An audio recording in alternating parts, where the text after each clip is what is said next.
Hey, hey, Casanova. Hey, Cami. Hey, No, you didn't pop the bell. No, you didn't pop the bell, yes, she did. Yes, she bro. did. Oh yeah. It's about All right, all right. What we got tonight?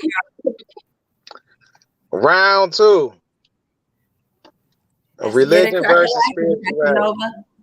All right. Like I got my Bill Cosby going on this week. I'm like, That's what's up. I might show a little chest. We trying to get some donations. Hey, hey, Cash App Casanova at right, Cash out Casanova at. right. All of these go to a charity for me. So, all so right, we're talking about we're gonna do round two today of our other podcast, which is versus spirituality. Have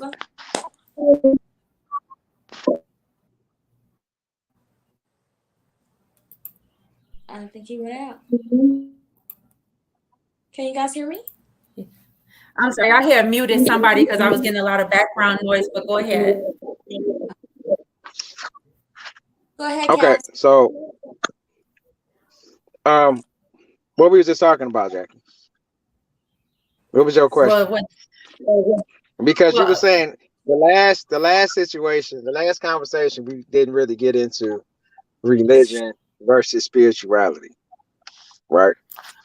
right. We didn't specifically touch on that aspect of the conversation, religion versus spirituality. Right. So what does I that was look like? well, I mean, religion to me is it's control. It's saying you have to pray like this, you have to do this. If you don't, you're going to hell. Or it's some consequences if you don't worship God. And my understanding, spirituality isn't like that. I mean, everybody has it's more freedom, and it's an understanding that from my understanding, God doesn't punish me because I'm a part of God, the source. When we all pass forms, we go back to the source. Spirituality is more so in knowing yourself, you start to know God. Spirituality, I don't need a mediator. Like I don't have to say, well, Jackie, can you pray for me? And talk to God and ask God for this or ask God for that. In So you're saying you spirituality, don't we need it. understand that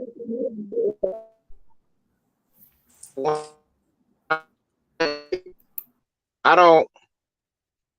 I was having a conversation with a young lady about that. And asked me why I don't read the Bible. I said at one point in time I did read the Bible. I read story. Casanova, stop. Wait a minute. Your connection is horrible. Your connection is horrible. Your words are Casanova. Yeah, your Yeah. connection is really bad. Your word, every other word was coming through. Start that phrase over or your comment over. I think he froze. Yeah, he may be driving. His connection is really bad and it won't be understood. Hopefully he'll come back in. Let me remove him so he can come back in. Yeah. So while we're waiting on him, Cami, what is your take on that?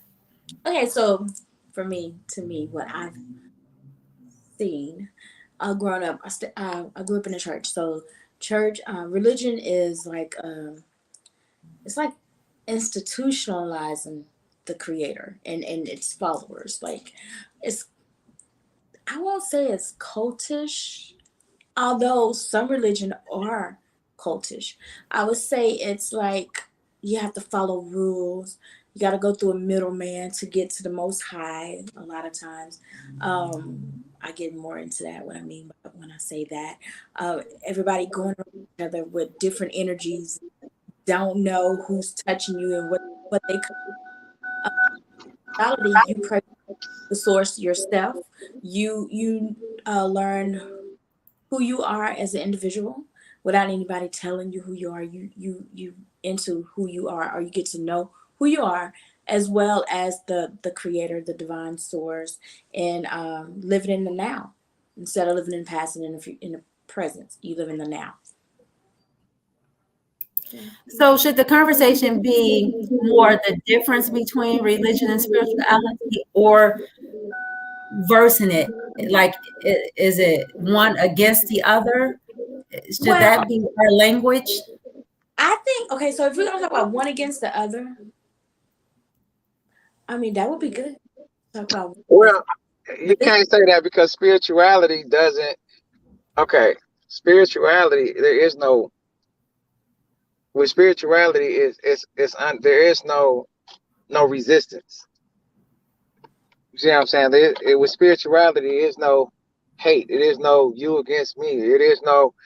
It's like when I build, when I sit, when I talk with somebody who may not have an understanding as in depth as mine, I still get something from that. And there is no I'm looking at you as you being less than what I am because I know more than you. In spirituality, my job is to make sure that if you come to me, that I answer your questions to the best of my ability. And then in return, you get it's a give and take. There is no, oh well, I'm better than him. I know more than he do, or you can't do this, or you can't. Religion separates you, whereas to what spirituality does, spirituality embraces you. It builds upon what you know. It tells you that it's okay if you pray 5 or 6 times a day. You do what you feel is needed in order to get closer to the Most High, God, Yahweh, Allah, Elohim, whatever you want to call it. That's what spirituality is. Just you learning to go within yourself and embrace the true meaning of God, which is love. That's all spirituality is. There is no separation. I can't, because I'm not against anybody. I'm not against anybody because of their religious beliefs. You know, as I was saying, I was speaking to a young lady and she was asking me, well, why you don't read the Bible every day? She believes that everybody's supposed to read the Bible every day. And I had to tell her, I don't need to read the Bible every day because I live it. I walk. When I walk in love. When I talk to people, I talk to people in love. Every place that I come from a place of love. There's no hate. There's no animosity. I don't judge you. I don't criticize you. I love you for who you are. Some people may say, oh, he a bad person. I can't say that. The only thing I can sit up here and tell you is you are who you are. And I love you for being who you are. You may be a rotten person deep down to the core, but that is who you are. And I love you for being who you are. It is not my place to sit up here and judge you and say that you are wrong, because even in spirituality, there is no such thing as right and wrong.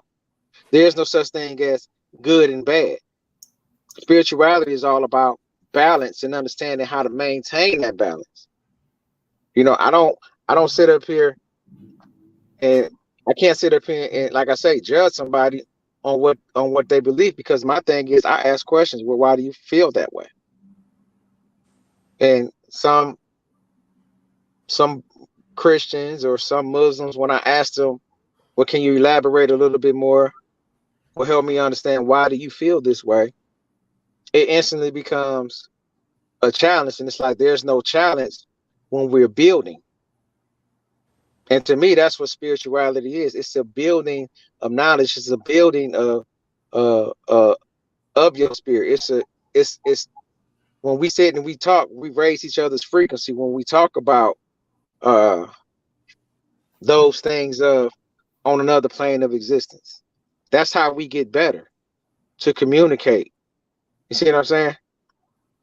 So No, I don't think it's a versus thing, because spirituality is just raw, pure love. That's But it. religion, raw, pure love too. So I don't think that's like right to say. Although I'm not a religious person, there are tons of religious who come in love and come without judgment, who come in just purity. And then there's a lot of things you spoke of was living consciously and not spirituality. But a lot of times in the spiritual world, like these conscious living people, groups of people, spiritual people, that they call themselves, they are very judgmental against people who are religious.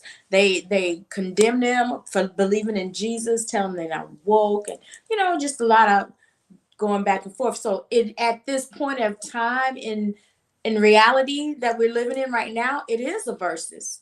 It's religion versus spirituality. It is what it is, because I don't believe in Jesus, somebody would call me evil and call me the devil.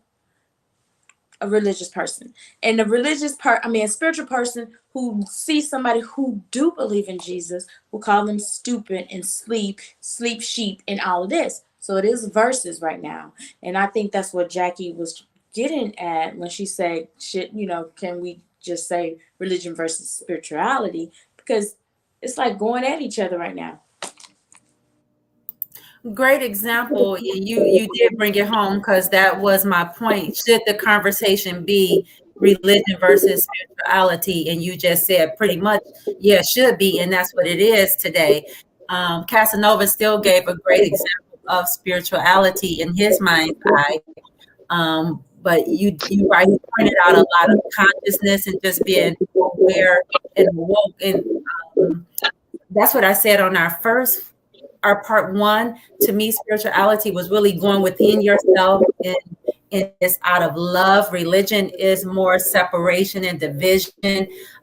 Casanova said, you may have said it too, Cam, is more lean toward hate. I just know, for me, when I think about it, there's a lot of division there.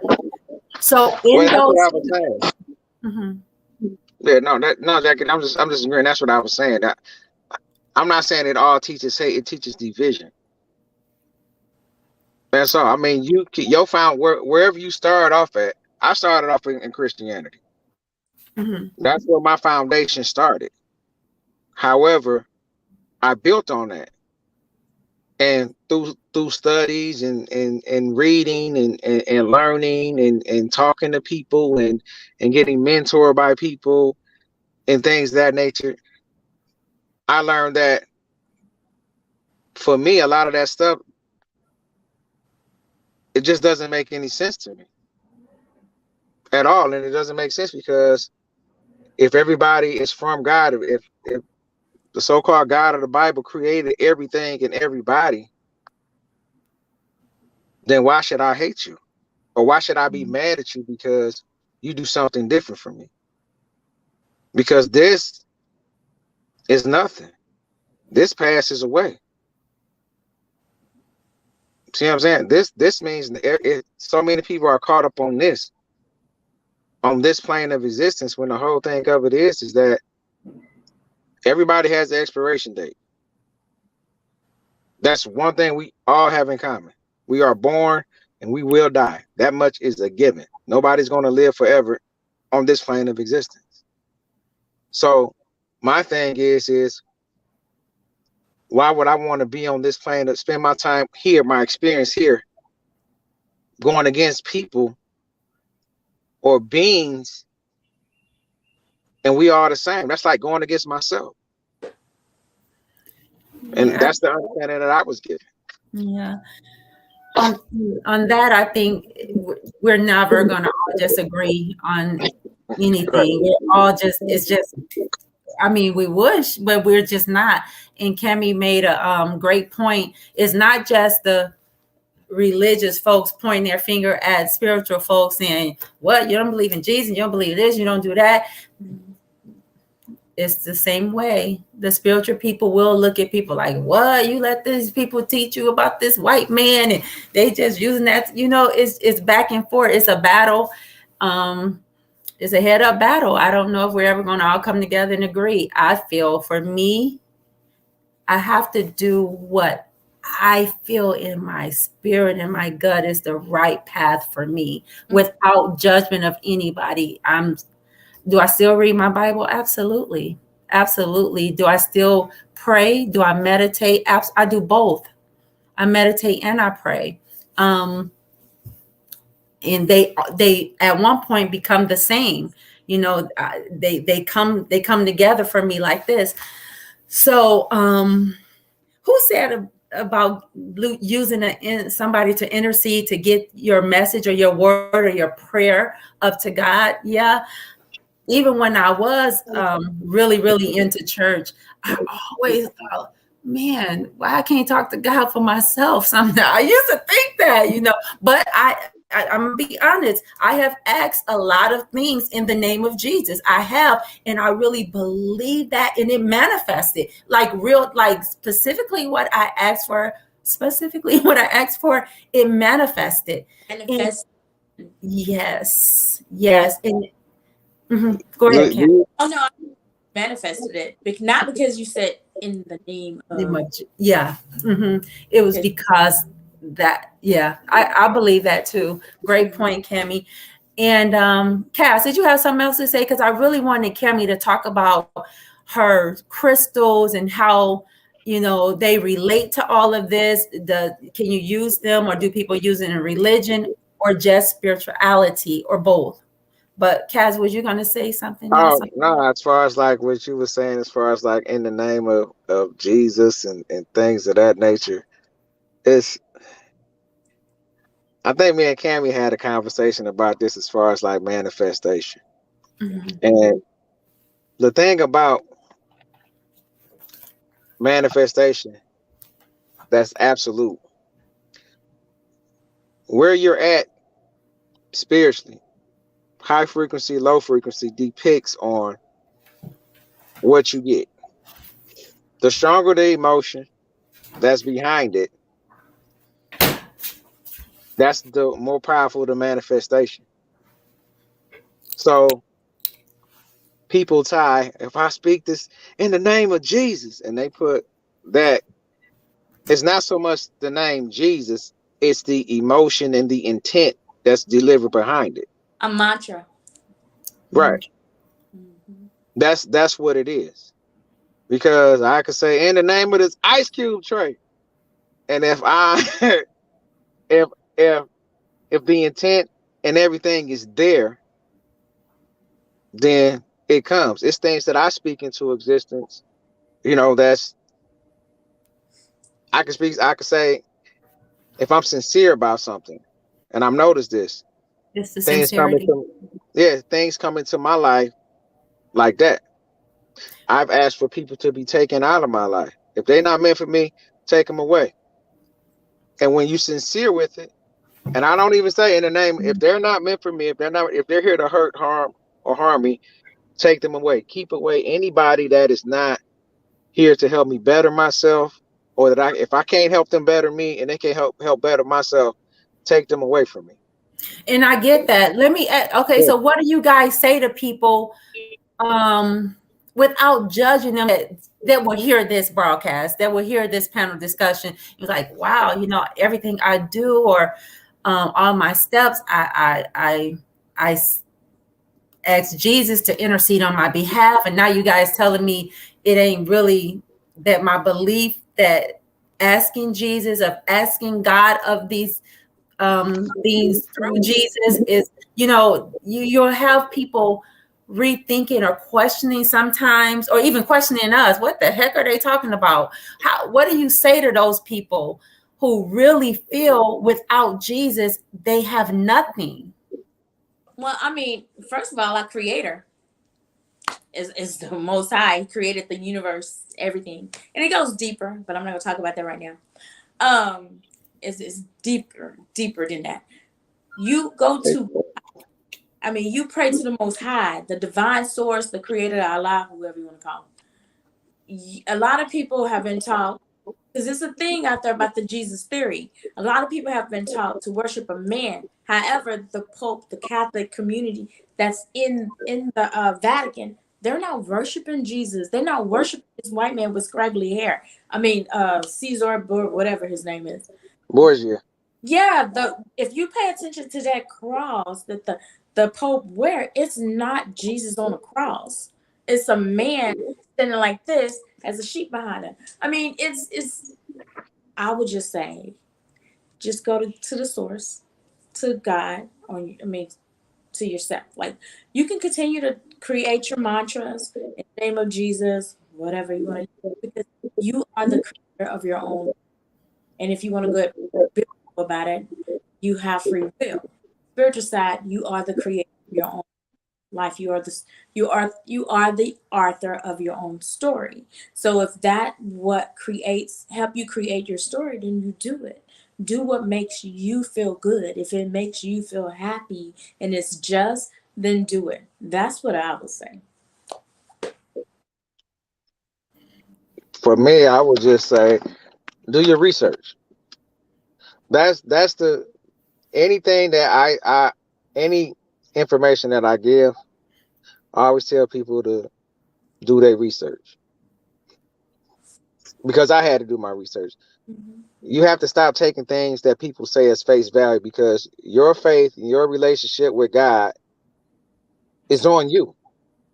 Your relationship with God and the Most High has nothing to do with me, has nothing to do with Cami, has nothing to do with Miss Jade. Your relationship with God is a personal journey that you have to take control of. And if there are questions that leave you wondering and you're like, it's got to be more to it, it's got to be more to it, then trust me that it's more to it. Oh, hey, Angel. Yeah. She's so pretty.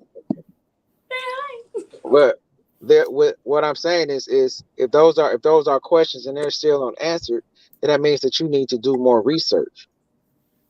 You know, my foundation, yeah, it started in the Bible, but it's done grew past that.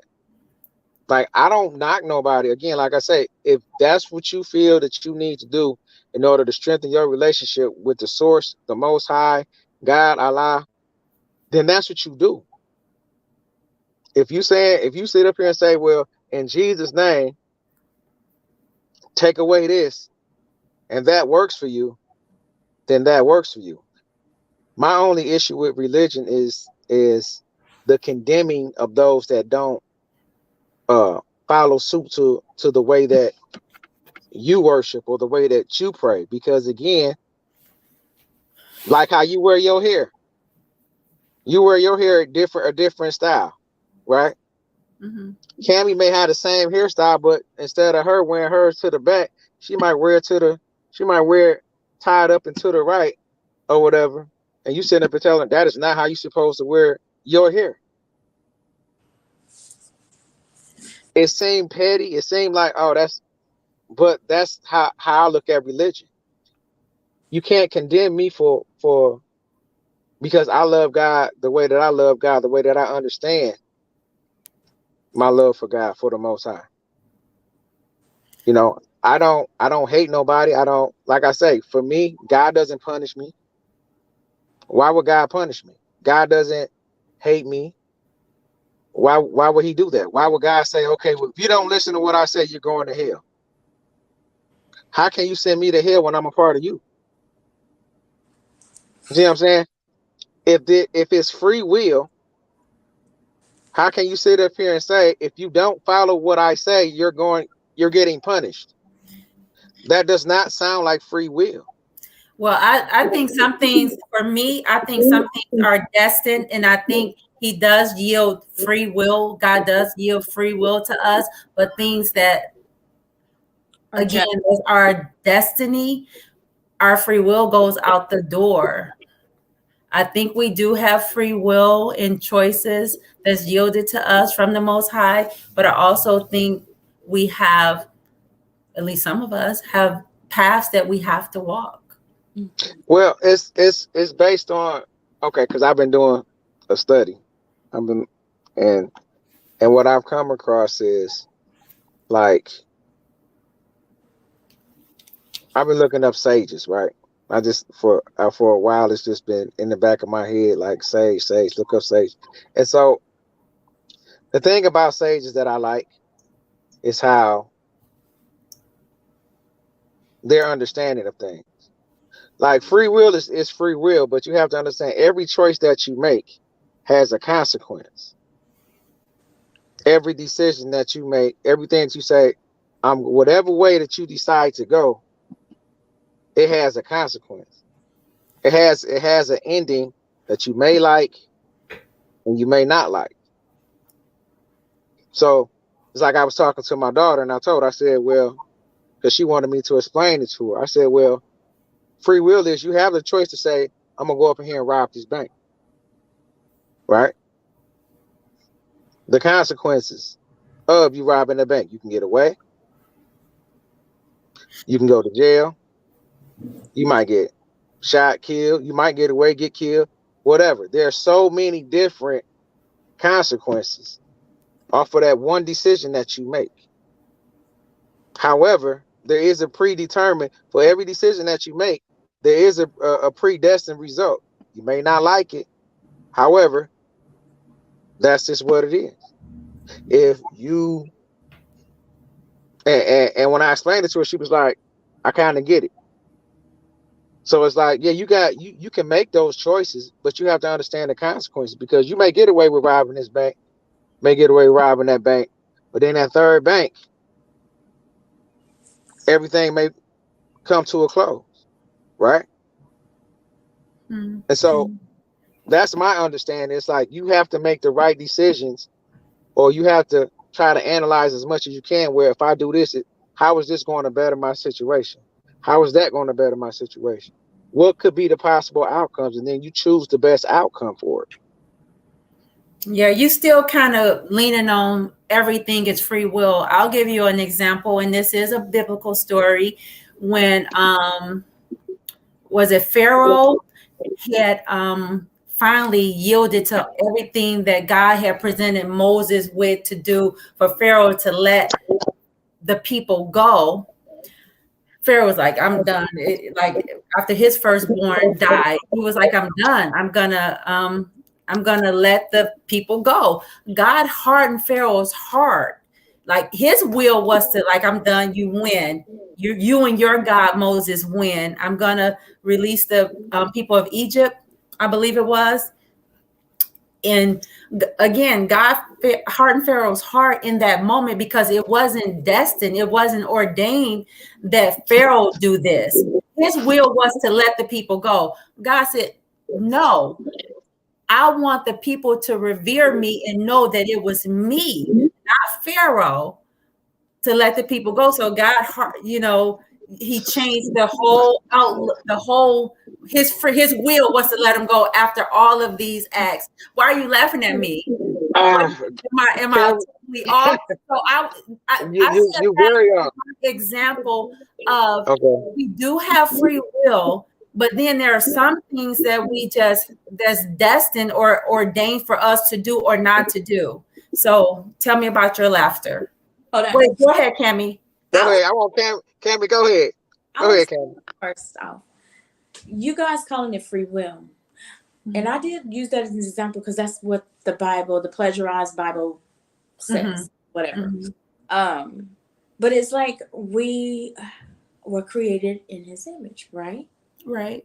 For you Bible people, we were created in His image. So if we created in His image, like Erykah Badu said, just throw that out there. But if we created in His image, then what that mean to us? What is that calling us? That we can create like He can. We created in His image. So it's not called, I don't think it's called free will. I don't like to say it's free will. We are the creators of our own story. We have to live a just life. Like my aunt is duality. She is balance. And as long as everything is balanced and everything is dual, everything should work in our life. Although a lot of things happen to evil people, but I'm not going to get on that because I can go deep into that anyway because we don't have much time. But I don't like to call it free will. I like to say we are the creators of our own story. However, the laughter from me came from that fable that you was talking about. Mm-hmm. Mm-hmm. I mean, it's just so It didn't. it's so absurd. I mean, come on now. You got the creator of the Most High, the universe. Mm-hmm. He gonna beg somebody to let his people go. Right? You can just come down. It just won't work that way. Like a lot of people, if y'all call God the Most High, y'all taking away His power to sit there and repeat what has been told. I Told to mean, us. Mm-hmm. gotta use logic. Logic that don't make sense because if He is Most High, He can come down here and do what He wants.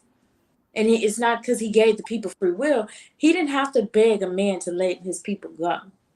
It's so much more to that because that story don't even sound right. But then you have to do your research and look up like the Book of Thought, the Immortablets of Thought. You got to look up. It's so many things, so many books out here, so many books out So here. for me to use that as an example was just out of left field because I use that not even saying that I totally agree with the story, but as that was a bad example to use how people don't have total free will of every part of their life. No, it's not. I'm not saying it's a bad example. That's Mm-hmm. any example you use is a good example. It is to me. That's how I see it. I don't know about Jay, but Kaz, that's how I see it. Mm-hmm. Any example you choose to use to get your point across is a great example. I just don't like it. Right. Yeah. Go ahead, Cass. Wait, let me unmute him. Go ahead, Cass. Yeah, it was a bad example. And the only reason I'm gonna say that is the reason I said it's a bad example because Mm-hmm. when like people say, well, God hardened his heart, you have to understand. Okay, for me, in my studies and my research, okay, like Cami said, here's this ultimate being that with a thought created the whole universe like that. So you're telling me that he's going to submit to a man that he created for his glory. I'm going to use you so that they love me. Yeah. Make it make sense. Yeah. And the whole, well, he hardened his heart. Mm. Again, if God is love, which is what they say, God is love, why would he intentionally hurt me? Mm-hmm. Why would he intentionally, oh, I'm going to make you an example so that everybody know how good of God I am. But you going to beat me? But you What going to punish story are me? you talking about? Where are we? I don't remember. No. What I'm saying is it's how a lot of people and the reason I said it was a bad is because that's not free will. That's a forced will. When he said, okay, well, you know what? So God killed this guy's kids, destroyed his whole family and everything, so that his people can be let go. But if God created everything, that means that the Pharaoh is his people too. Mm-hmm. So you're telling me that God is like, well, these are my favorite kids, so I'm gonna just destroy all yours because I like them better than I like you. Can I say something? Come on, Ken. One little thing. What you saying, all of that, and what you said as well, Jackie, that makes us go deeper in our logical sense. Part of the brain is that maybe God didn't create the people on Earth. Maybe He had somebody else to create the people here on Earth. On the 3D plane, 369 3D plane, which is the Earth. This is the only place we can go in the 3D world is Earth, and somebody created us for the sky. Then you got the 6, which is 6, the 6D, which is, I'm not gonna go into that, and then you got the 9th dimension, which is so-called maybe heaven, Nibiru. I'm not gonna get into all of that, but I'm saying look deeper into the creation story. That's all I'm saying. We talked about that last time. Remember, I'm telling, and that's what I'm trying to tell people. You have to. I mean, it's a good book to have a foundation with. Whatever you need to do to get closer to God and build your relationship with the Most High, do that. Or learn But higher you said learn, what? because I mean it's in stone on pyramids all over the world. There's pyramids, and history is in that predates the Bible. So it's older than the Bible, written in stone. So I would say learn that language or look into getting books that That's I mean, why I say you have to do your research. yeah, You can't because you have to understand exactly what the Bible is. yeah, The Bible, if you plagiarize. read the Bible from the beginning all the way to the end, it's about it promotes slavery. That's what the Bible is about. It tells you were born a slave and you will die a slave. Because when God of the Bible created you, what did he create you to do? Work. And you work every day up until you die. You were born a slave. That's what the Bible teaches you. And it Was gives you a slave mentality. It tells you, okay, well, it's what the slave masters use. Let's just be realistic. but it's contradicting because it also teaches that we're here to have heaven on earth. So how can you have heaven on earth if you work until you die? You have to have heaven on earth because heaven on earth is you satisfying and pleasing your master. You have No, to get approval. You have to get approval and do certain things, which is what the Bible tells you. You have to do this and do that in order to get favor from your God. and that's the contradiction because it says I agree. it's contradictory. So, I agree. But that's what the Bible tells you. In order for me to bless you, you have to do what I say. yeah. If not, I'm going to curse you. If not, the Bible humanizes God. This is what I tell people. The Bible tries to humanize God It because makes people be yeah, created. what does the Bible tell you about God? He's angry. He's upset. He's a jealous God. Why would you be jealous and you created me? Why did you have you if you're a God, you're above all these emotions. I'm no Bible scholar, but I hear you guys. And when I think of a jealous God, for me, it's like we will call a Catholic preacher father, and that was well, not me, but the Catholics will reverence him and call him father. And the jealousy part, and you're right, those are human flesh emotions, jealousy, anger, all of that. You're right. It kind of humanizes a higher power than any of us, who created all of us in all things. So great points. Yeah, it can go really deep. Kim, I really want you to get into the metaphysical side of The alchemy. spirituality and religion, sage, Palo Santo, crystals. What does all those things mean? Can we use it for religion, or is it just for spirituality, or both? No, you can look. I mean, there's like religious people who uses sage. That are, I mean, on both sides. Crystals, alchemy is in the Bible. When you're talking about drinking blood from a dead body and first Sunday of the month, what people call or hoodoo, you know.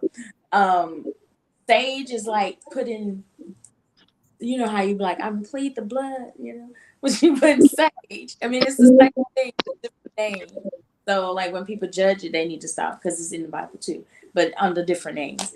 But I use crystals, can be used by anybody who believes in alchemy. Um, it was created on this earth for us to be healed. A lot of things like hoodoo. I love hoodoo because hoodoo is a lot of herbs, healing herbs that was put here on the earth to heal us naturally. So when I do crystals, I connect with the crystal in meditation for healing purposes, for energy clearing, clearing your aura, cleansing your shield, your aura shield, or yeah, or shield, I think, or field, or whatever it's called. But it's to keep negativity away from me. And like you would say, like in the blood of Jesus, I sit here and I do chants or mantras or well, people will say spells, but I don't call it spells. But like a return to a sender or something like that. But it's all intertwined with each other, just called different things. But that the crystal aspect of it, it's really connecting with that crystal, whichever crystal, because it's a crystal out here for everything, healing purposes, frequency raising, removing negativity, bringing positivity. I know you know about it, but it's a lot. It's crystals out here for everything, as well as hugging a tree for good energy and wiping away negative. Go and hug a tree. Get barefooted. Get grounded. That's what I'm about. Can't hear you, Zach. Definitely ground and hug a tree. And ground meaning your feet in the soil, your feet in the grass, nothing, no socks, no shoes or anything. That is a movie came out years ago, I think, called Superstar. And she used to always go out and hug that tree. Yeah. When people laughed at her, but that was really a good thing that she was doing. As far as the sage, I burn sage at least. I try to do it every day. I don't burn it every day, but I try to burn it every day. I burn it quite often in my house. Mm-hmm. Somebody told me, well, you're not keeping out bad entities. You're actually inviting them in. I said, no, because that's not what I'm manifesting. That's not what's in me. That's not what I hone in on. I hone in on positivity, peace and tranquility. So maybe if people burn the sage and are summoning things down, maybe that's it. But can I say something, Jackie, about that? Go ahead. Okay, it was a study. You can look this up about sage. Okay, what sage does when you burn it. Okay, sage releases positive ions into the air. If you want to get scientific, okay, and it takes away negative ions in the air, or negative energy or thing. It's been scientifically proven that sage helps bring positivity to an area when burned. Don't believe me? Look it up. Oh, I believe you. No, I'm not talking about you. I'm just saying. I always tell people, don't believe what I say. Go look it up for yourself. Because I don't want you to take what I say at face value, because I want you to go look it up so that you can start. That's how you start your journey. Yeah. Because for me to just say it's what I say, so believe it, that makes me like the preachers, or that makes me like the Muslims that stand on in front of that altar and tell people do this and do that. No, go do your research. That's how you start to build your relationship with God.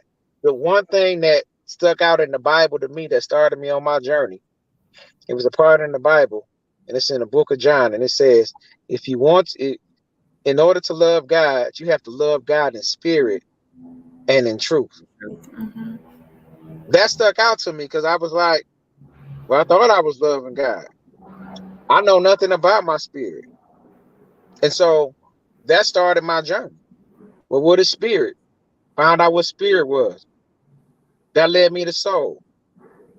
When I found out about soul, I'm like, oh God, it led me to a whole other level of learning truth and being able to see through the falsehoods and see through the manipulations and through the lies. It's like the understanding is again, that mediator is you. Because what you say, Cam? What you say? God is what? He in us, right? Yeah. That he's a part of us. Yeah. So I can't. Why would I go outside myself to find the creator that lives within me? And then you tell me that I'm wrong because I believe how I believe. or I don't go to church. Like I said, I get that all the time. Yeah, you worshiping in spirit because you go into him in spirit. You can't go into him in flesh. This is like an avatar for him. Exactly. It's our Right. avatar. Don't go there, Cam. Don't go there. They ain't ready for that. But when I was in church, They not ready for that. I'll tell y'all something funny. When I was in church, I knew someone right. Little, I was maybe, and I used to. Hold on, Cam. Let me mute myself in Casanova. Okay, so my auntie kept me in church, and I used to see these people catching the Holy Ghost, foaming at the mouth, jerking, and my first inkling, like thought was, if God is like, if it's a good God, why don't I want to do that? I mean, why don't you got to do that to be close to God, to catch the Holy Ghost? So as I got older, I used to be in church and I'd be trying. I'm like, why can't I catch the Holy Ghost? It's so funny because I mean, the Spirit is nothing you catch; it's within you. So I mean, I just want to share that. That was funny to me. That was my little funny story. Yeah, I can speak on that. I'm not going to speak on that. What I do want to go with is. Oh, you don't want to speak on it? You don't I know don't. about it? Why? No, You got to. You You have got. to. no, I don't. No, I Why don't have not? to. I don't want to. I mean, No. because it's everybody. Everybody's given they better understand. This is how we get better. Mm-hmm. So it's not what you're saying. Anything that you say isn't wrong.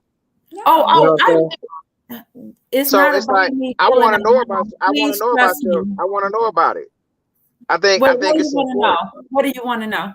I mean, what you said about the Holy Spirit. When you said you're not going to speak on it. I mean, talk She, to me. Cami just gave what she saw in her experience with it, and she tried to summon that in her or out of her, and she said she couldn't do it and she didn't understand it. And what do you want me to say? So That's I her mean, I mean, story. what's your take? What's your experience with it? experienced it. Have It's you experienced different. it? It's different. Yes, I have. Yes. So talk to us. I've never experienced talking in tongue. I don't understand it. I've seen it. Um, it it's kind of almost like Cami with seeing somebody. I've never foamed at the mouth. I've never seen anyone foam at the mouth. I haven't seen that. But I have seen people speak in tongue and I didn't understand it. I'm not even gonna say they were crazy. It just, but if that's a gift from God, that's a gift that wasn't given to me. You see what I'm saying? So I didn't get that quote unquote gift of tongue, as they say it. But from my study of it, and most of that come from the Bible, the King James Version, is that if you are speaking in tongue, there should be someone present who can translate or understand what you're saying. Other than that, you're just babbling. And it could be from a force not of God, an entity not of God. Again, that was not given to me. I'm not judging it. I don't understand it. That's something I don't have, never had it. So I don't speak in tongues. Well, let me say this. Mm-hmm. My experience in church, and I seen all these people do that, babbling, or preachers talking about it. Those are the most judgmental people. They will finish, They won't are. get up, and Cam, you better stop. so They evil, are though. I agree. Mm-hmm. so evil, so mean. So mean, Yeah, sanctified. Yes, yes. will judge you, call you names. Like, didn't you just finish catching the Holy Ghost on the ground, foaming in the mouth? I mean, Right. Mm-hmm. losing Yeah, your well, wig. that was that. We have to understand. You don't really know what you're saying. No, You can be inviting something inside of you Exactly. because okay, I'm gonna tell you.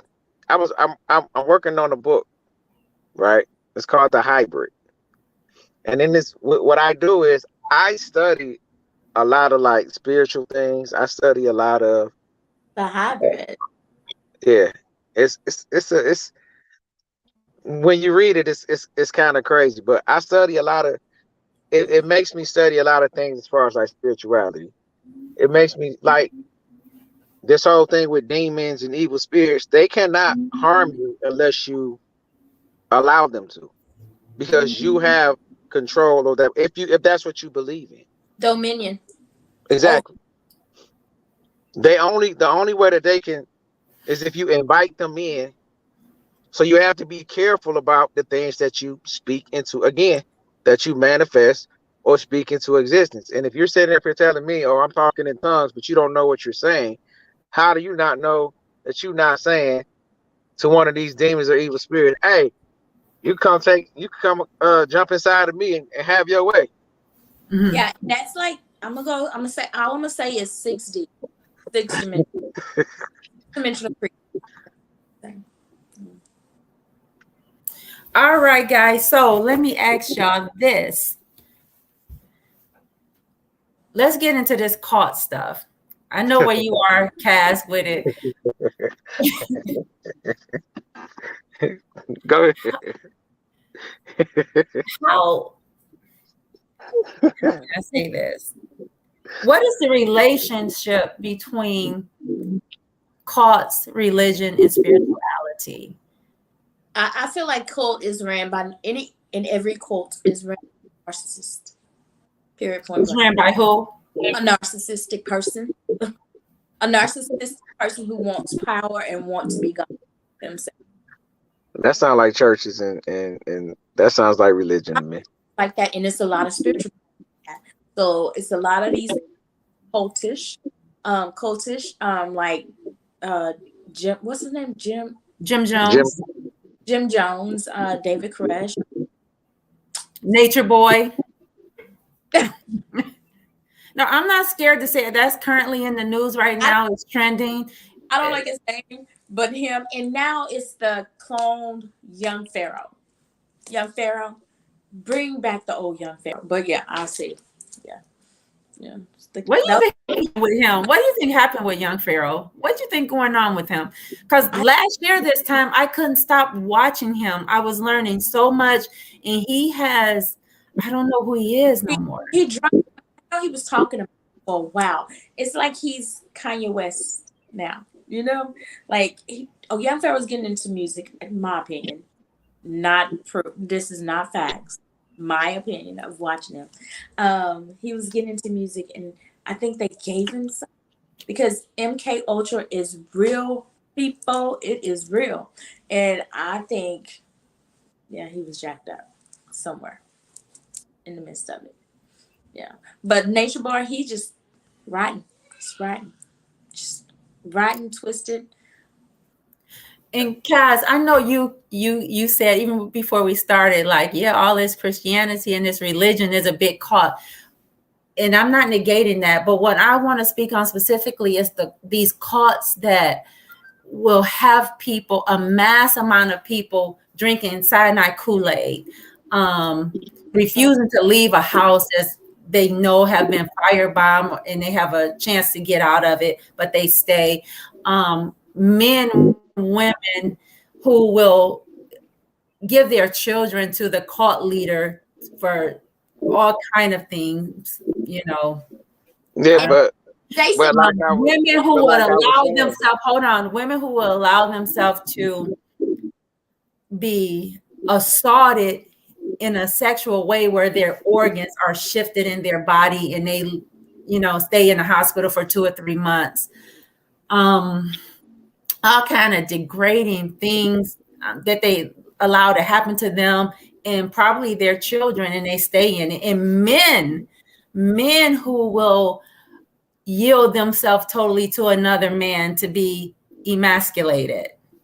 Okay, Cass, I was gonna say you good at on this and talk about sodomizing, the power of it. Oh, that's how. Okay. Oh, and, yeah. and before you start, tell me how these people with this sodomy mindset, especially men, say is a way to reach a certain chakra. Well, okay, I'm gonna explain it to you. All right. I give you the scientific way and the spiritual way. Like you do, like you do. Okay, so you have to understand, okay. Your anus right? Your anus, like when it's penetrated, it's a soft tissue. It absorbs everything, right? When they used to buck the men, the strong black men, they would break them. It's the quickest way to break somebody's spirit because I gotta say it. When a man ejaculates in you, if you do anal and the man ejaculates in you, it seeps into your body quicker. It attaches to your soul. It's a way to I'm trying to put it the right way because I'm trying to remember how I read it. It allows you it attacks your spirits quicker than if you was to go through the vagina.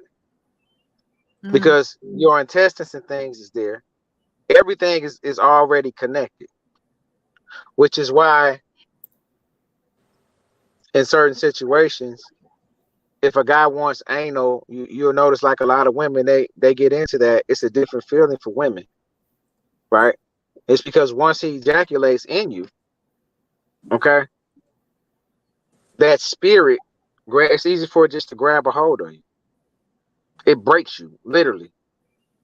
And it's harder, it's hard for you to walk away from a situation like that. And then not to mention the psychological and the mental that plays a part into it as well. In certain cases, you may, like for a man, for that to happen to a man, I couldn't even imagine a guy who's a manly man just to get raped and everything, and then you see him and his spirit's broken. You see what I'm saying? But all that comes from, if you look it up, when a guy comes into somebody's butt, it's deep, man. That's why I don't do anal. I refuse to do anal because it's an I promise you, I was going to ask you, like, you as a man, not saying, taking homosexuality out of it. I know there's some men that's heterosexual, they like that. And I hear your answer to this. So that was going to be my question. Do you indulge in that? Like, I hear what you're saying, but do you indulge? No, I don't. I will say that I didn't like the feeling afterwards. Because the feeling physically, mentally, emotionally, spiritually, what feeling? All of that. Because after I did it with the young lady, I still felt some kind of hold on me. You felt a hold on you? Yeah, like I felt like it was something grabbing my genitals and just squeezing like that. I don't know if you can see it. I can see it. And pulling me. You know what I'm saying? That's how it felt. So did you try it again, or you were done after that? No, because when that happened, I was like, why? That made me go do some research on it. You know what I'm saying? And it's a hell of a way to get control, and it's a hell of a soul tie. And it's hard to break that soul tie. So these men who are promoting the anal chakra experience, or to do it to elevate themselves, it's a form of control. No, the men that I'm talking about claim that they had it done to them. You see what I'm saying?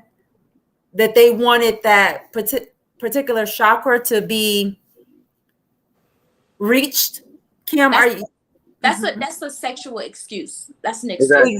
Thank you. That's what I want to get at, you guys, because you two seem to be very in tune to all of this. So I wanted to answer, because for me, that's the first thing I thought, because I try not to judge people when they believe in their practices, because that's their beliefs and their practices. But for me, initially, I thought that was a reason for you to have homosexual sex.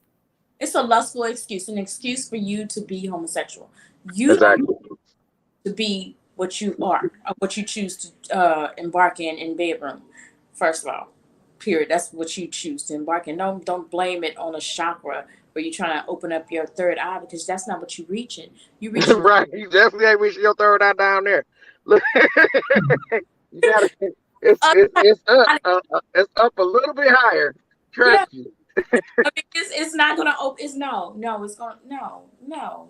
It's not even balanced. And you hear a lot of spiritual people say, "Oh, we all are divine masculine and divine feminine," but it's a balance. If you're born a male with a penis on, uh, with a penis, you are masculine.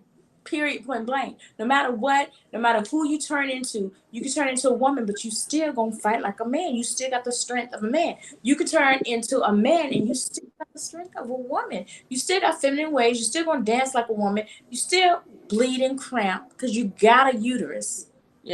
Men don't have a uterus. I mean, you're not a portal. A man it's like an insult to women, to me, because we go through, like, we are portals. We bleed monthly. We have babies. There's no way on earth a man would ever, no matter who he turned into, how many times you get some surgery, can never become a woman, period, at all. Well, they're And trying to put robotic uteruses in men now, so they do every test tube babies. That was out in the early '80s, late '70s. it's like Men But is do you know evil. why though? But do you know why? twisted. It's a twisted world. It's a twisted world. You have to understand. Okay, it's a book you need to read called Ancient Future. In this book, and I always tell people to go read it. All right, if you understand exactly why women are treated the way that they're treated. In this book, the world of Pangea, that's when the whole world was together. Okay, I'm about to give you a little history. This is all true. If you look at the continents, at one point in time, they was all together. Yeah. Okay, so in this book, it tells how women were seen as God. They were the closest thing that you can get to God. Okay, On planet Kai. Yeah. on certain, I'm not gonna say because I'm not trying to sound racist, but a certain group of people, men, did not approve of that. So what they began to do is de-escalate and try to devalue the worth of a woman. Mm-hmm. This is it, you can go. It's a book called Ancient Future. One of the What first are you? books that I read. Okay.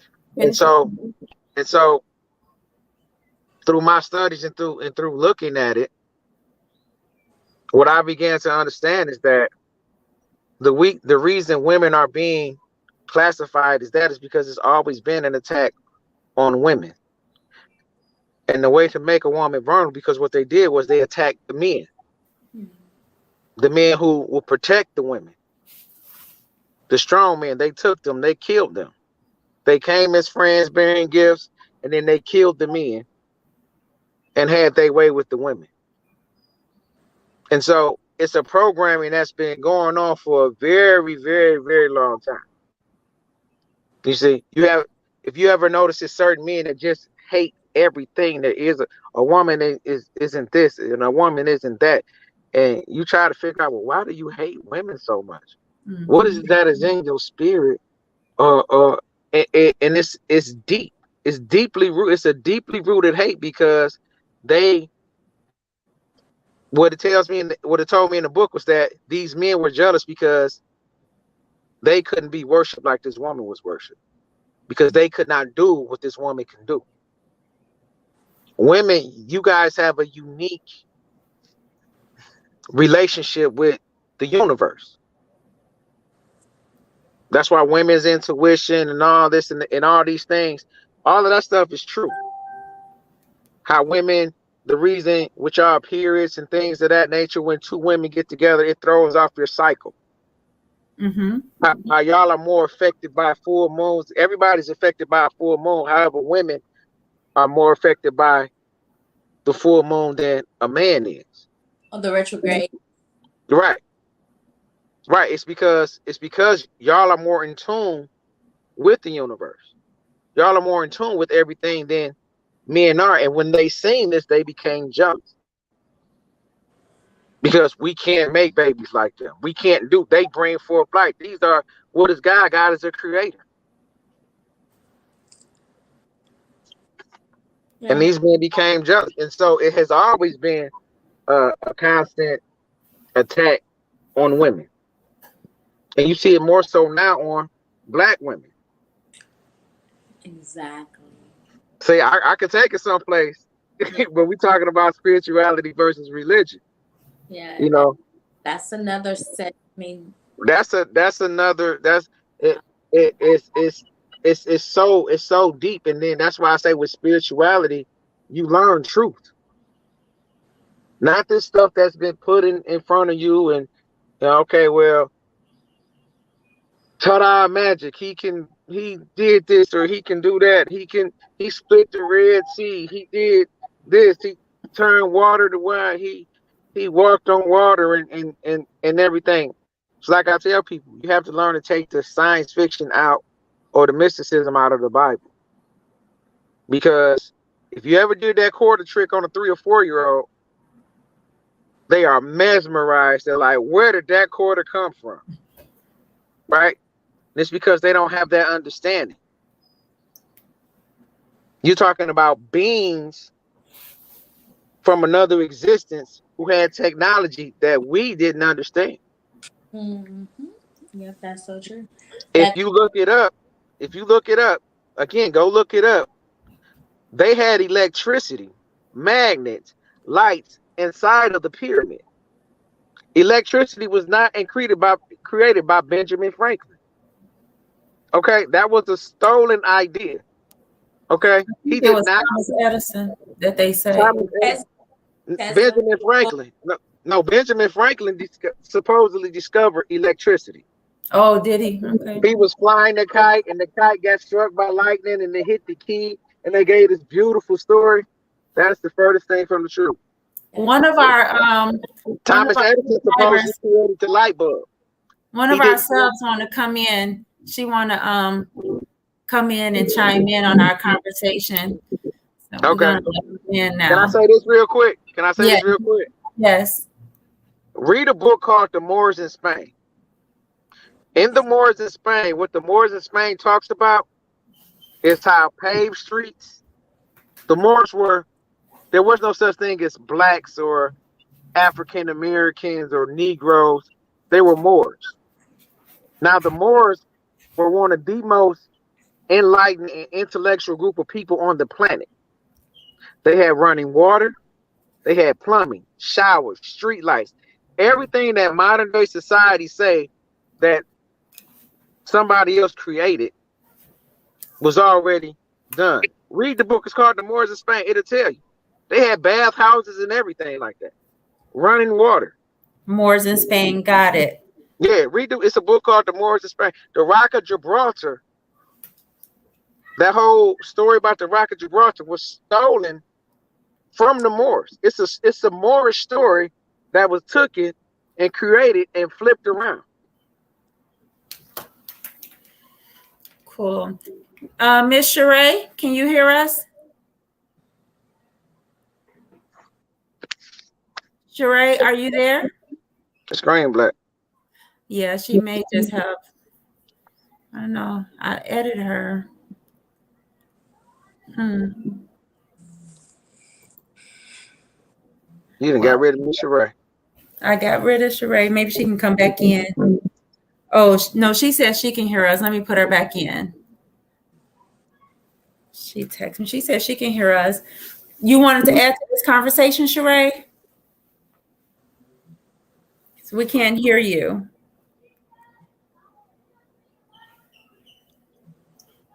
Okay, you got the floor. I can't hear her or see her. We can't see her. Make sure your mic is not on mute, Sheree. Look at your her camera on? Yeah, it's okay that her camera is off. I mean, you can click on your camera if you want to be visible. I can see her in the backstage, but yeah, I don't even see her avatar. But she's saying that she can hear us. I'm gonna keep talking to him on if she wants. So again, Kaz, you had said something earlier. We were talking about how the slave masters would penetrate the men to control them, what we know as butt breaking. But you said something that made me think now it wasn't all about, controlling those strong, oxens that they had as slaves on those plantations. Maybe the master getting some type of sensation and fulfillment, or giving them more demonic energy. Like you said, when you had that experience, you didn't like it. You didn't like what was a hold on you. Maybe they did like that. Maybe they got that, and it wasn't just about breaking, our men back then, but getting some type of demonic pleasure out of doing that to them. Because I just never thought about that part until you said that was your experience, and that's why you chose not to let that be part of your life or your sexual activity. What do you think about that? You think that's a possibility? Yeah, it's a possibility, because again, like I say, when you actually do the research about when the guy ejaculates into somebody's anus, again, like I said, it attaches to that spirit, attaches to you quicker. You see what I'm saying? And it's a way of breaking your will. You see what I'm saying? That's Yeah. because I think we all got that, but just looking at the guy, yeah, the slave masters that was inciting this yeah, on but these men. their reason for doing it, again, you have narcissistic men. It's a power hungry tactic. You know what I'm saying? I don't know if it was demonic energy, but I know it is to have that kind of mindset of I'm gonna do this to this man. You're egomaniacal. You contaminate it. Exactly. It's like your creators were from the sixth dimension, planet Saturn, like for real. And it could possibly have been. I mean, just gotta look into it. Like, yeah, but we would never know. The whole thing of it is though is that whole ideal, it was for a purpose. oh, I mean, it's definitely after that. Yeah, it was for a purpose. I mean, the even if you look at now how things are now, all of that is that trickle down effect. How, let's just be, the black family dynamic is been destroyed for a very long time. The whole structure of, you may have a husband, wife, and a mother, a husband and a wife raising their kids together here and there, but for the most part, the structure of the black family has been decimated, has been being decimated since the beginning, with the creation of welfare, with the and we, like I said, we can go off into that's a whole nother idea. That was the point of butt breaking. Casanova, stop. Wait a minute. Our connection is horrible. The words are. Hey Sheree, stop your we can hear you. We can hear the live. So stop. Yeah. Over, or your comment over. Could you stop it? There you go. I think he froze. Yeah, he may be driving. His connection is really bad, and yeah, Sheree, you're gonna have to cut your phone off or whatever device is still showing our live right now, because we can hear it.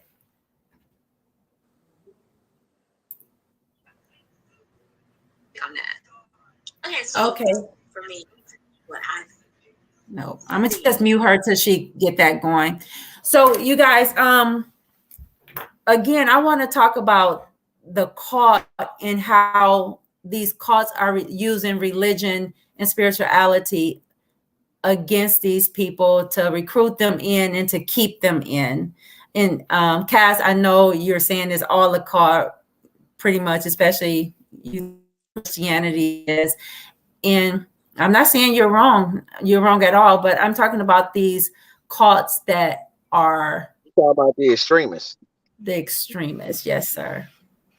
Yeah. Well, I mean, again, you take something. It was something that was taken It's a scare tactic. And so they use,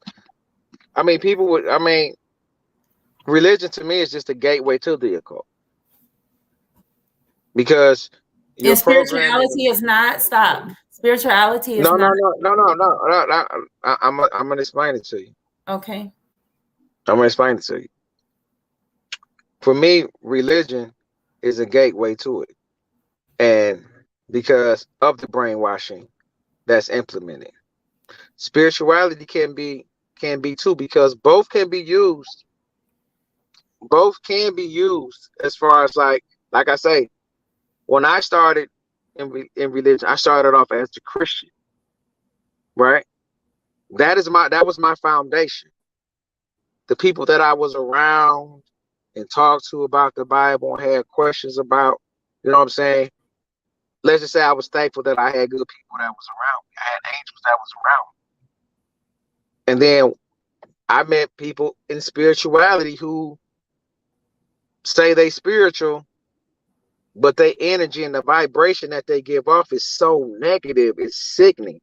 I mean, it's been people that I've been around, whereas to just being around them, I would get nauseated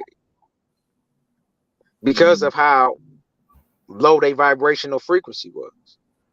You know what I'm saying? And it's, oh, I'm woke, and it's this person is this person is that. It's just so much hate and animosity. So again, it's like they're both, you have to be very cautious about it, because everybody's looking for somebody to serve. People are looking for something to follow and something to believe in.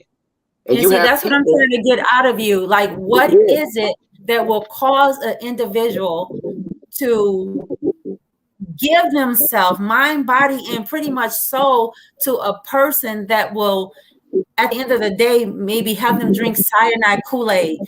And it could be anything. And what are the signs of, if we see somebody going into this realm, what could be done, if anything, and what are the signs of?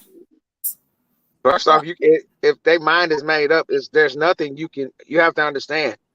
When you have people who are that sound and that focused on, I'm following this person, and they would kill you for this person. That's after they get there, and that's after they're in it, and after they. But a lot of times, I mean, let's look at a lot of these people. If you was to do a study on a lot of these people, they would call that vulnerable times in their life. But everybody say, I was looking for something.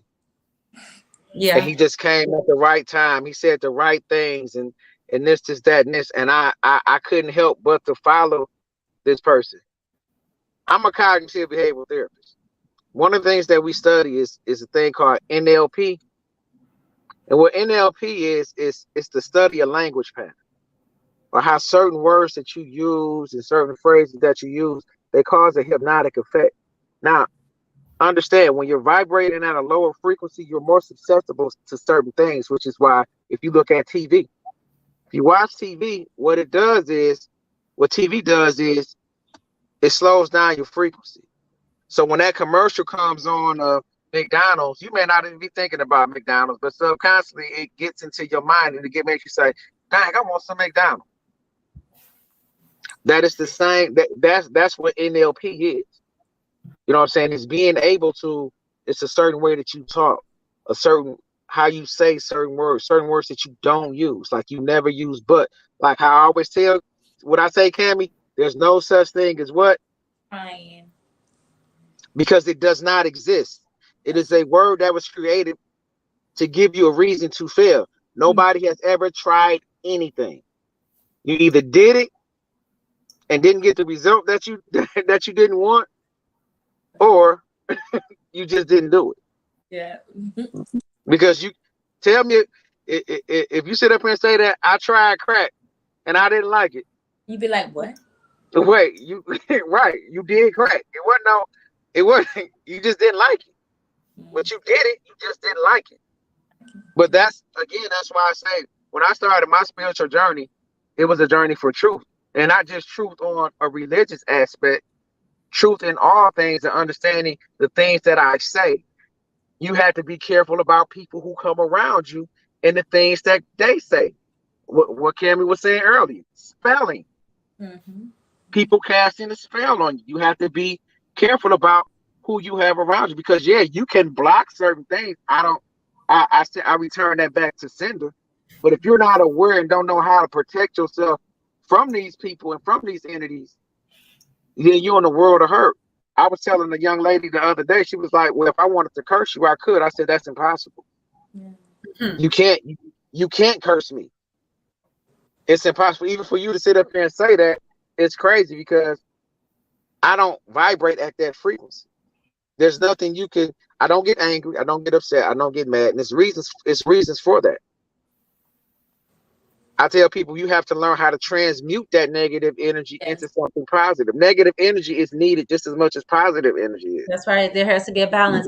That's It easier said has to than be a done. balance. Cami, so what do you say as far as the cult religion spirituality? I say like the leaders are narcissists looking for power. Again, I'm gonna say that. They was picked on and had upbringing, probably trouble upbringing, molested, picked on in school. The people who follow, they are going through the same exact thing, but they're not searching for power. They're searching for acceptance. And when they, like Cass said, when they get in contact with these people, they are at the lowest point of their lives or searching for some belonging. Just like a fraternity is a cult, a sorority is a cult. You know, Mhm. all of that is cultish. And all these people want the sense of belonging. They want to belong to They something. have to attach themselves to something to feel significant in life. Is that Yeah, what it is? that's what I think it is. So, Uh, okay, say if you had a niece, a cousin, she's 20, 21, 19 years old, and she started just attaching herself to this particular group, and you start seeing some things like, okay, that's a little weird, or it's getting extreme. Like girls that age, I used to hang out with my girls. We go out, at that age, we hang out, and we did it sometimes 2, 3 times a week, but I wasn't part of a extremist cult. So what signs would be there for you that would pique your interest? Like, okay, my niece, I need to intervene. I need to see what's going on. Like, at what point do we get concerned about something like that?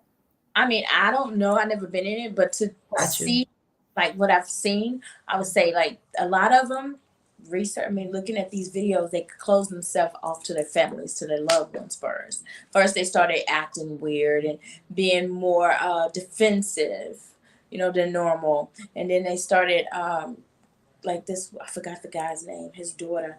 He's dead, but in Nature Boy cult, she was closing herself off to the family. She was doing things that out of the blue that she normally wouldn't have done, and then she was gone.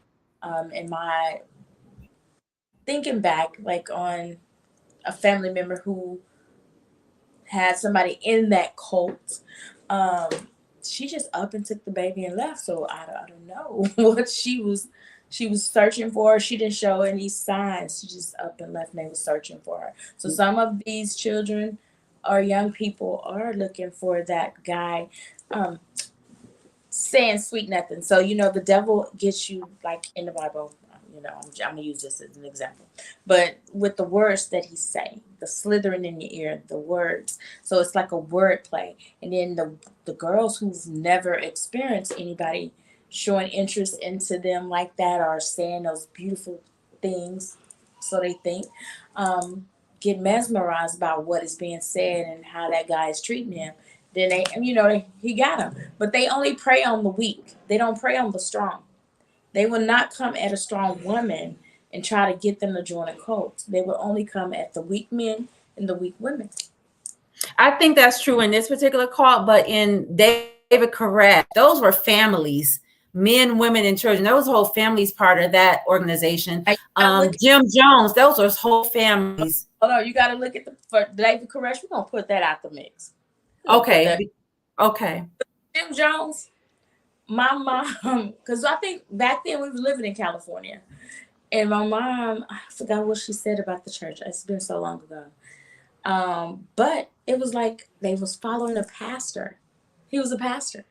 Mm-hmm. I see some people today following. I love my pastor shirts. I love my pastor buttons. Or they, you know what, I'm not to cut you off, but what I learned, what I see about some Christians and their pastors, they call them, they say, my pastor. It almost sounds like massa. They'll say, pastor this, pastor that. I'm like, are they pastor or master? They say pastor. Like, Pastor. yeah, so go ahead. Mm-hmm. The Jim Jones story, that's easy. It was easy. They was following their pastor. Their pastor. Mm-hmm. Mm-hmm. And they pastor mesmerized them, and he got them to move to, what is it, Guyana, where they went Mm-hmm. and they did what they did.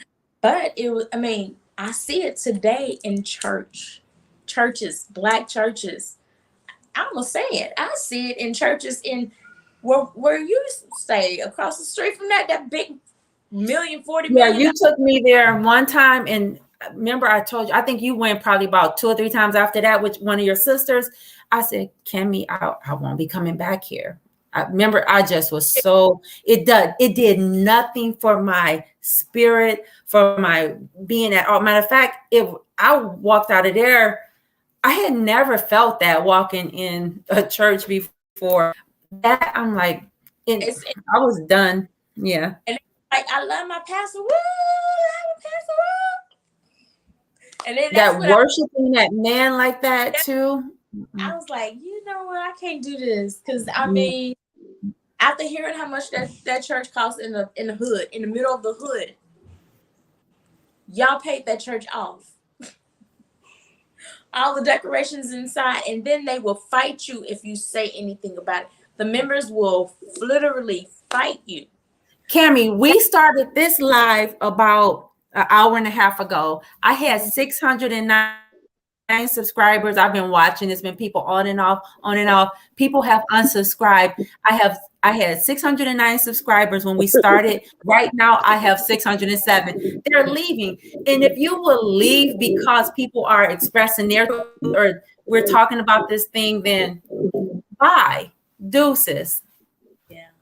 That's one thing you gotta understand. You gotta understand what it is it's a fear of not, because it's that programming. Yeah. And that's why I say it's the programming of, well, this is what it is and this is how it's always going to be. Yeah. However, nothing that we said is wrong. We haven't said anything about the church ain't this, the church ain't that. Only thing we basically said was this is our understanding of it. And the one thing I'm saying is study and go see for yourself. If you find comfort in saying that this pastor is going to help me get closer to God, by all means, keep doing you. Keep doing you.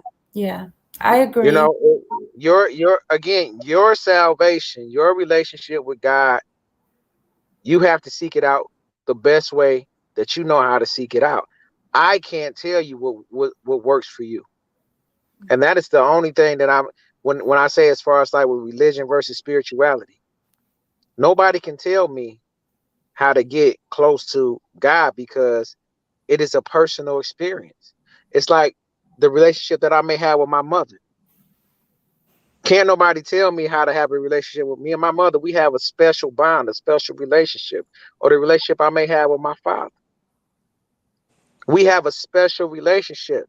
Yeah, I may have brothers and sisters, but their relationship with my father is different from the one that I may have with them. You see what I'm saying?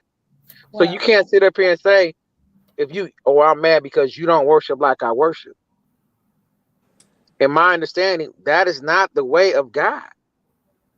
Well, I mean, a lot of people, I'm just going to say this, period, point blank. If you have to judge and distance yourself because they don't believe what you believe, then you are the problem. 1. 2, if you are in these churches and you're giving all your money and you're behind on bills because you gave 10% of your money, you are the problem. Because those people have planes, Bentleys, big houses, gold toilets, everything, but you don't have rent to pay for your apartment.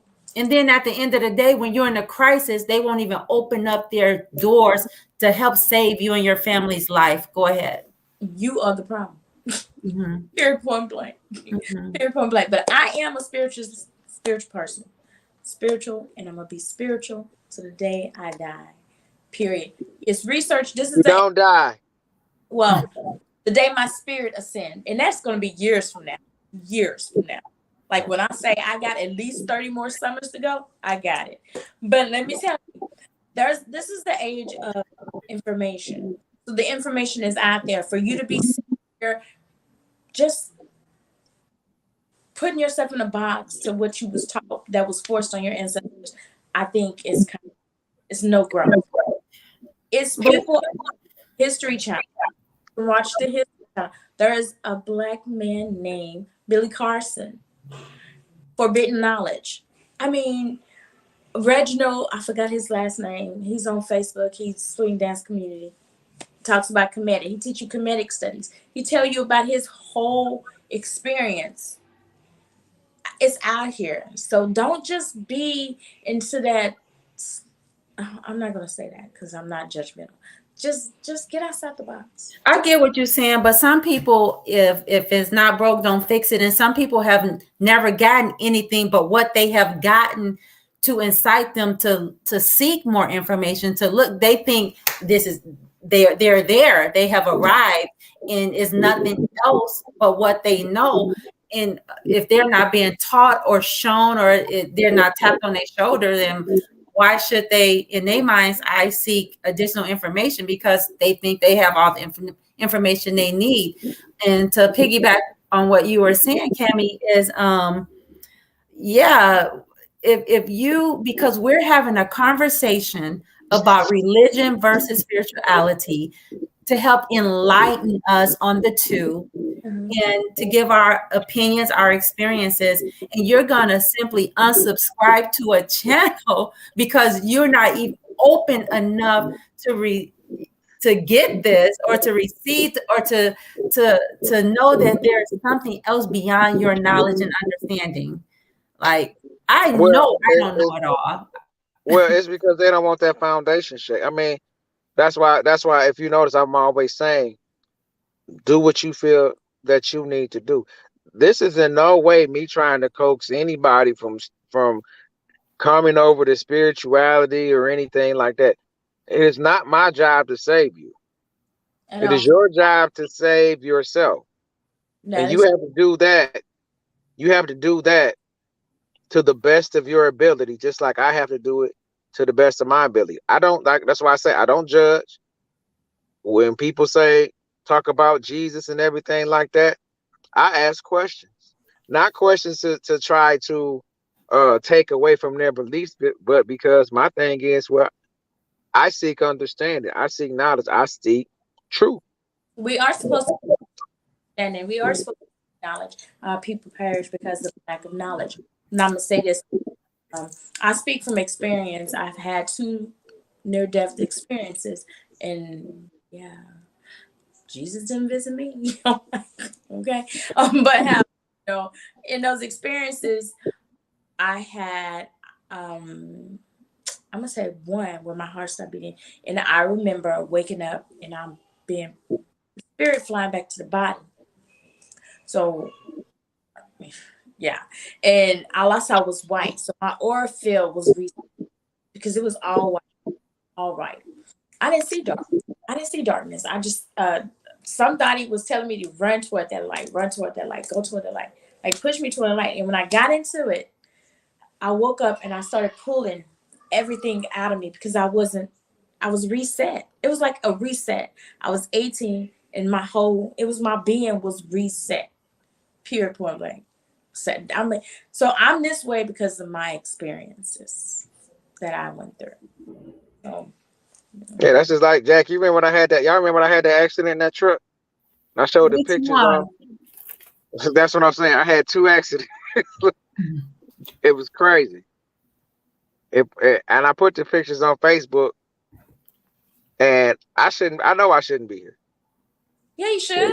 No. What I'm saying is, the reason I say that, the reason I know I should be here, Yeah. but from that accident and by the standards and by what the truck was torn in half. Yeah. Yeah. The whole passenger side and everything was torn in half. You should hear Reggie. There was no, See. I had no scratches, no nothing on me at all. Yeah. Yeah. Right? It was divine intervention. Exactly. And Mm-hmm. so for me, what I'm saying, and not knocking Jesus or anything like that, but my understanding when I meditated that day, a lot of things became clear. I tell people all the time. That incident allowed me to be able to talk to God. I tell people I talk to God every day. Yeah. That's why I can sit up here and I can honestly say, I don't read the Bible. I don't because I live it. Of course. You can't you have to understand, for you to constantly sit up here and say, I gotta read this scripture, I gotta read this scripture, that shows lack of faith. Exactly. It's an old song that they used to sing in church. My grandma used to make me memorize it. Take your burdens to the Lord and leave it there. You don't worry about it, just leave it there. Right? If we go off of Jesus, he said, asking and shall be given. He didn't say, keep asking, keep bugging me, keep bothering me. When you speak things into existence and you say, and you manifest it with your mouth, you will get it. But be careful what you ask for. And make sure that you're in the right state of mind, the right frame of mind. Your spirit, your frequency is vibrating high. Exactly. Because when you manifest these things, and everybody manifests. It's not a spiritual gift. It is a God-given right. It is a God-given talent. It is in everybody. I tell you, this is what spirituality taught me. This is why I say I know everybody is created the same, and we are all equal. If you look up the term Yahweh, it's in the Bible, the Quran, everybody say it. Everybody's DNA, every being, creature, thing on this earth, inside of the DNA, the letters Yahweh is etched into the DNA on everything. You can look it up. It's called Yahweh DNA. You look it up. Everything. That came from man. I don't believe it at all. At all. What, the Yahweh thing? Yeah, I don't believe it. It wasn't. I disagree with you on that theory. No. The science behind it. The science behind it. And the science behind it, because it goes back to Eve. But our DNA is, I disagree, and I'm not a racist, but our DNA is different. We can't eat, our DNA is totally different, even though we are spirit, but we still have different makeup. Period. Point. I'm not denying that. People with melanated skin have a different makeup, a different DNA than, people without it. I understand. No, but what I'm saying is when you get to the root of it, our creators who created everything etched this inside of us. If you do the study of DMT, which is the spirit molecule, everything possesses DMT, which led me to the Yahweh gene, which is from those that created us, or God, or whoever you want to call it. This is factual information that they try to hide from me. It got so crazy that they even did a special of it on Netflix, and they talk about it. These are things that and that's why I say, don't take what I say as face value. Go look it up. It's a whole show on Netflix about DMT. Oh, I know about DMT. Yeah, no, but what I'm saying is, nothing that I'm telling you. If I tell you something, I'm gonna give you where I went to get the information, because I want people to go and search and seek it out for yourself. That's why you have to be careful about what you speak, and that's what. And you're right, but you got to be just as careful about what you research, and because I'm looking at it here, and you're right, it's there. It's all over when you Google it. It's there. There's a lot of information on that. On what? Yeah, on the Yahweh DNA. But That you just spoke about, and I hadn't heard that before. But for me, let me just say for me, I mean, knowledge is power, but certain, I applaud you too. You two are just seem so in tune and in touch and knowledgeable about all of these things. I'm still learning. I'm a baby. I'm still learning. I'm taking it all in. And we are too. Still, I'm not my relationship with I have a connection. I know I have a direct connection just because I applaud you two. I'm no way negating who I am in God, period. But I will say this, certain things I didn't know that was good information, but I don't think I'm gonna go in deep research on that because some things I just honestly don't care about like that. Right. But that's what you're supposed to do. You take what you can use from it. You see what I'm saying? I don't take. It's certain things from the Bible that I can say, okay, I can go with, I can understand. But a lot of things in the Bible, I'm like, that just doesn't apply because it doesn't make sense. You know what I'm saying? It's with all the things that I've learned from certain teachers, which I understand. Like I learned that meditation and prayer is the same thing from reading the Quran. In order to manifest your prayers better, you need to meditate. You need to clear your mind.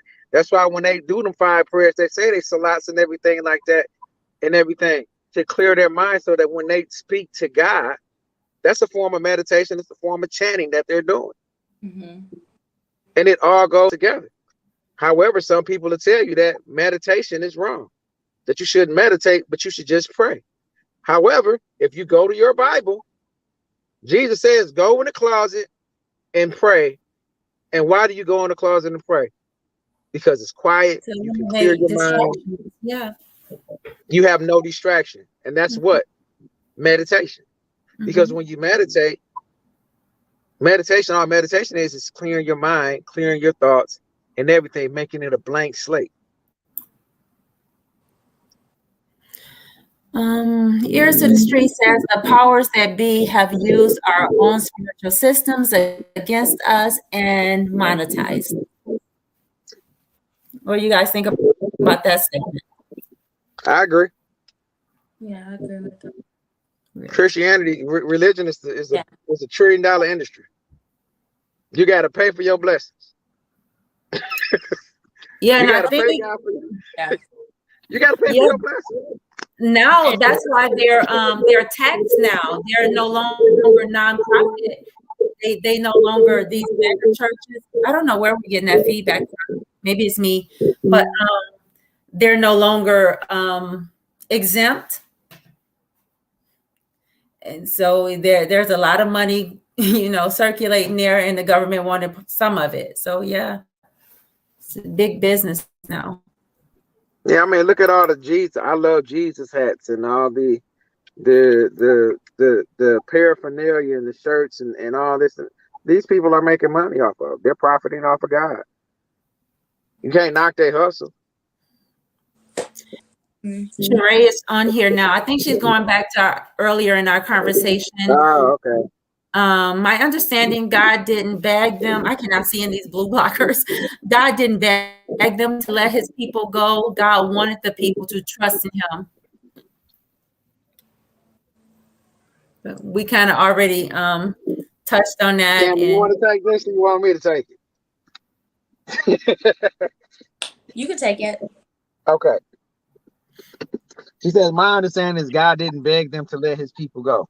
God wanted the people to trust in him. Okay. I can see where you're coming from with that. I can too, definitely. It makes good sense. But what we're saying is, okay, what I'm saying is, I'll say this, I ain't gonna speak on Cami. Okay. Who is his people? First off, that's my first question. Who is God's people?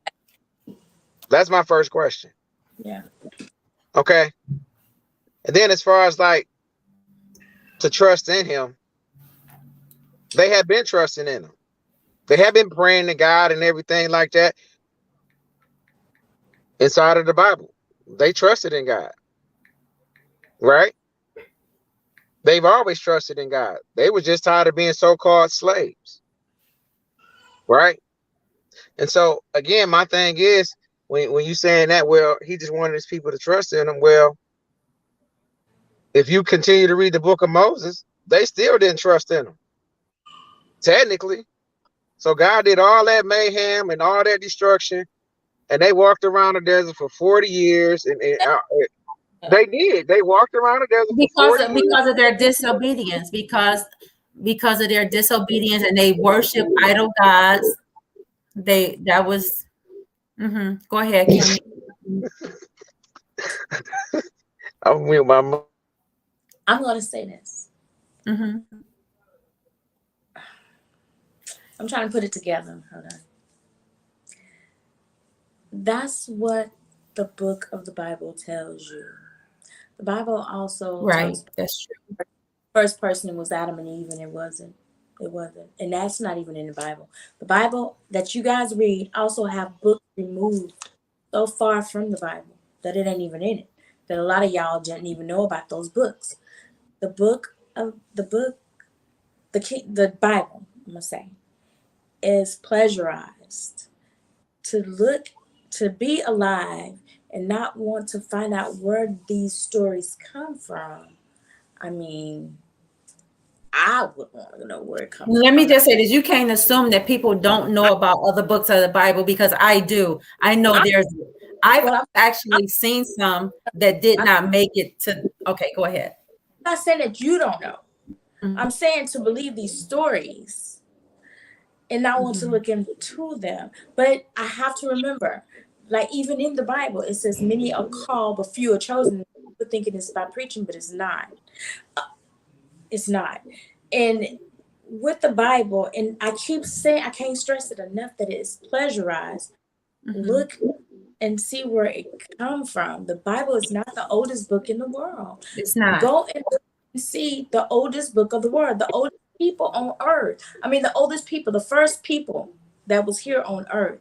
It wasn't Hebrews. So it wasn't God's people. Everybody, if God created the world, planet Kai, and created the people on Kai, then everybody's his people. Everybody on earth is his people. The Bible comes from books of Africa. And the Jesus theory, if it was if that person existed, which he probably did, but didn't happen the way it happened, but it wouldn't be a theory. The Africans, I mean, a bunch of people on the continent did not want to believe in the theory, and they were killed or banished away. During those times of the European Council put the Bible together, they destroyed the books over there. So if it wasn't something to be hidden, why were the books destroyed? Why was the noses shot off the statues, off of the pyramids, off of different things? Why was colored? Did they put certain things to lighten the skin of the people on the pyramids? I mean, it's just I understand, or I don't want to stand under that. I think I'm gonna stand under that. I'm gonna stand under the fact that people don't know much about it, but what they. And I'm judging what people believe. I just don't believe those stories. Well, I don't, like I said, I don't put too. I understand. I mean, it's to me, these stories are ways for you to worship and love your master. Mm-hmm. These are techniques that are used. That is true. These are techniques that are used to control Okay. your slaves, to make your slaves more submissive. If you go in and if you look up a book called Caesar's Messiah, it gives a story of Jesus. Now, if you look this up, wherever you at, these people, this whole Trinity and all this that was created by Caesar Borgia, okay, These are facts. These are not things that was just created just for the sake of creating it. Okay. It goes deeper than that. Yeah. You know, it goes so much deeper than that.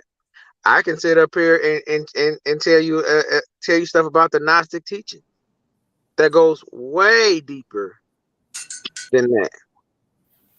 So, do I think, as far as like God and His people, again, that's the humanized version of God. Because what do you call a slave master? He's your Lord and your master, right? When you did not do the things that you were supposed to do for that slave master, what happened? You got punished. You had to beg and plead for forgiveness. Yeah. You know, if you didn't do, oh well, you tried to buck against me, so now I got to. You're making me beat you.